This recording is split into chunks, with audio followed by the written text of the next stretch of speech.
అమ్మ మీరు ఇప్పుడు మలయాళ స్వామి దగ్గర నుంచి వచ్చారు, వచ్చిన తర్వాత అక్కడ చదువుకున్నారు, ఆ తర్వాత ఇట్లా సన్యాస ధర్మం వైపు ఎందుకు మారాల్సి వచ్చింది? ఇది చూడండి, చాలామంది అడుగుతారు మీకు వైరాగ్యం ఎలాగొచ్చింది, వైరాగ్యం ఎలాగొచ్చింది అనే ప్రశ్నకు నిజంగా సమాధానం ఎవరు చెప్పలేరు. కారణం ఏంటంటే ఏవో తగువులు తంటాలు ఏవో పెట్టుకొని ఏదైనా ఆత్మహత్యలు చేసుకొని ఆ విధంగా పోతూ ఉంటారు. కానీ వైరాగ్యంతో మనస్సును పరమాత్మయందు ఉంచుకోవడము అనేది మాత్రం అది పూర్వజన్మ సుకృతమని నేను అనుకుంటాను. ఆ గుర్తులు ఆ జ్ఞాపకాలు ఉంటేనే అలాంటివి జరుగుతాయి, లేకుంటే జరగవు, చేయలేరన్నమాట. అది మాత్రం యథార్థం. ప్రతి ఒక్కరి విషయంలో కూడా వాళ్లకు ఆ పూర్వజన్మంలో ఉన్నటువంటి ఆ వాసన బలం ఆ విధంగా లాక్కొస్తుంది. వాసన బలాల వల్లనే వైరాగ్యం అనేది సిద్ధిస్తుంది, తప్పకుండా సిద్ధిస్తుంది.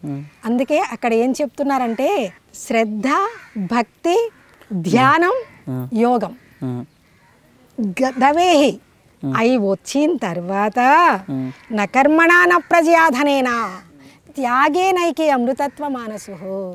నకర్మణ మీరేది చేసినా సరే మోక్షము లభించదు. యజ్ఞం వలన కానీ, దానము వలన కానీ, తపస్సు వలన కానీ మోక్షము లభించదు. అంతకన్నా పెద్ద పూజలు ఏం లేవు. సంతానం వలన కానీ, బంధువుల వలన కానీ, ప్రజల వలన కానీ అందరూ కలిసి ఒకే ఒక్కరికి ఓటేసినా సరే మోక్షము లభించదు. ఈ లోకాన్నంతటిని కొనగలిగినంత ధనం మీ దగ్గర ఉన్నా మోక్షం రాదు.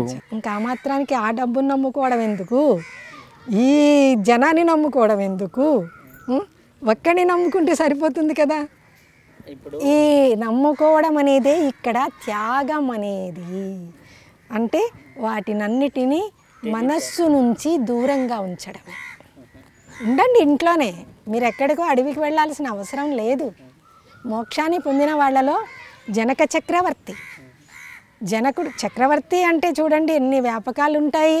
అలాంటి వాడు మోక్షాన్ని పొందాడంటే ఎలా పొందగలిగాడు? అంత పరిపక్వం ఆయన మనసుకు వచ్చిందంటే ఎంత సాధనది, సామాన్యమా? మరి అలాంటి వాడే మోక్షాన్ని పొందగలిగినప్పుడు సామాన్య గృహస్థులు పొందలేరా? మోక్షాన్ని కాషాయమే అవసరం లేదు.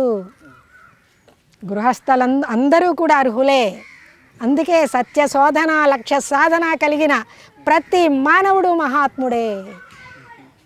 ప్రతి మానవుడు మహాత్ముడే.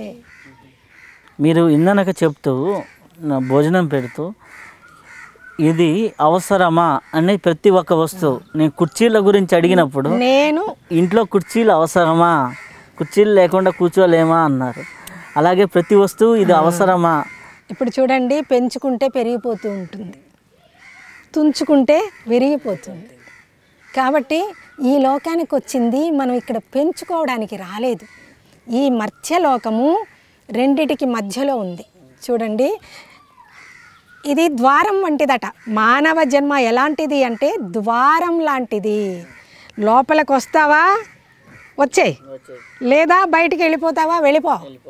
బయట ఉన్నది ప్రకృతి, నీ ఇష్టం, ఆస్వాదించు, అనుభవించు, నువ్వేం చేసుకో. ఇక దాని ఫలితాన్ని నువ్వే అనుభవించు. లోపలికి వస్తావా, వచ్చేయి, ఇంకా దేంతోనూ సంబంధం ఉండదు.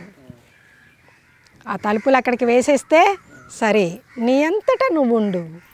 నీ లోపల ఏ పరమాత్మ అంతటా వెలుగుతూ ఉందో ఆ పరమాత్మ ఎక్కడ చూసినా ఆ పరమాత్మనే చూస్తూ నీలో నువ్వు ధ్యానం చేసుకుంటూ ఆ పరమాత్మలో నేను లీనమైపో. ఈ మధ్యనే నాకు అంటే పరమాత్మే చూపెడుతూ ఉంటాడేమో అవన్నీ కూడా. జీవన్ముక్తి అంటే దేనికి సంబంధం లేకుండా మనంతటా మనం ఉంటూ ధ్యానంలో ఉండేది జీవన్ముక్తి. అంతేనా? ఇంకేమైనా ఉందా? ఇంకేమైనా ఉందా అంటే మా నాన్నగారు చెప్పారు ఒకసారి. గూడూరులోనేనట, వ్యవసాయమే చేసుకునేవాళ్ళు. ఆయన పెళ్లి చేసుకోలేదు, బ్రహ్మచారిగానే ఉన్నాడు, వ్యవసాయం చేసుకునేవాడు. చెల్లెలింట్లో ఉన్నాడనమాట. ఆ చెల్లెలింట్లో ఉంటూ ఒకరోజు, అమ్మా నేను ఈ స్తంభానికి ఆనుకుని కూర్చుంటాను, ఒక తాడు తీసుకొచ్చి నన్ను కట్టే నన్ను కట్టేసి ఒక కొబ్బరికాయ తీసుకురా నా ముందర, నేను ఊ అన్నప్పుడు ఆ కొబ్బరికాయ కొట్టే అని చెప్పాడట. అలాగే అని ఆ చెల్లెలు ఆ అన్నయ్య చెప్పినట్లే ఆయన అన్నప్పుడు కొబ్బరికాయ కొట్టేసింది. అన్నాడో ఓం అన్నాడో ఏమన్నాడో మొత్తానికి ఆ కొబ్బరికాయ కొట్టేసింది అంతే. అంటే కపాల మోక్షం అంటారు చూడండి.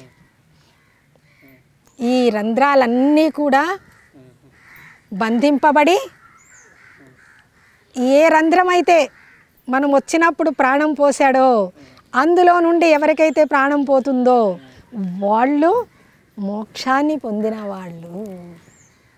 ఓహో ఇదా దారి, ఇది దారి, అసలైన దారిది. అక్కడికి చేరిపోతే తిరిగి రావలసిన అవసరం ఉండదు.